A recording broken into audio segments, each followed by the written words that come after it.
दो बैलों की कथा। कहानी दो बैलों हीरा और मोती की है। ये कहानी केवल जानवरों की नहीं, बल्कि उनके भावनाओं, मित्रता और संवेदनशीलता की कहानी है। लेखक ने इस कहानी के माध्यम से ये दिखाया है कि पशु भी दर्द, अन्याय और प्रेम को समझते हैं। बैल कहानी की शुरुआत। हीरा और मोती दो मजबूत, मेहनती और समझदार बैल हैं। वे एक गरीब किसान के पास रहते हैं। किसान भले ही गरीब हो, लेकिन अपने बैलों से बहुत प्यार करता है। उन्हें वह अपने परिवार के सदस्य की तरह मानता है। हीरा और मोती भी मालिक के प्रति वफादार हैं और बहुत मेहनत करते हैं। फ्लाइंग मनी किसान की मजबूरी। एक दिन किसान को किसी वजह से बाहर जाना पड़ता है। वह सोचता है कि जब तक वह लौटेगा तब तक बैलों को अपने साले के घर छोड़ दे। लेकिन साला धोखेबाज और स्वार्थी होता है। वह किसान के दोनों बैलों को बिना पूछे बेच देता है। धान, नया मालिक और अत्याचार। अब हीरा और मोती का नया मालिक जमींदार या महाजन होता है। वह दोनों बैलों के साथ बुरा व्यवहार करता है। उन्हें मारता पीटता है, भूखा रखता है, बहुत सारा काम करवाता है।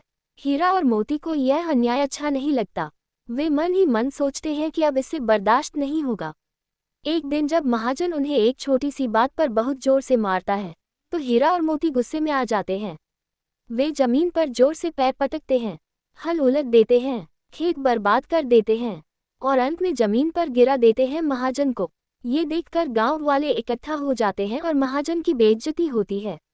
बैल भाग जाते हैं। इसके बाद हीरा और मोती जंजीरें तोड़कर भाग जाते हैं। वे जंगल की ओर चले जाते हैं।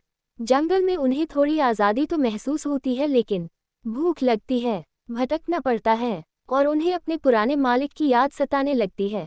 उन्हें एहसास होता है कि आज़ादी अच्छी है, लेकिन अपनेपन का स्थान कोई नहीं ले सकता। काफी दिनों की भटकन, भूख और थकान के बाद हीरा और मोती एक दिन किसी तरह अपने पुराने मालिक के घर वापस लौट आते हैं। मालिक जब उन्हें देखता है तो बहुत खुश होता है और गले लगा लेता है। चमकता सितारा। मुख्य संदेश। शिक्षा। पशुओं में भी भावनाएं, समझदारी और स्वाभिमान होता है। मित्रता और वफादारी केवल मनुष्यों की नहीं, जानवरों की भी विशेषता होती है। अत्याचार और अन्याय को कभी बर्दाश्त नहीं करना चाहिए। अपनेपन का महत्व हर जीव समझता है।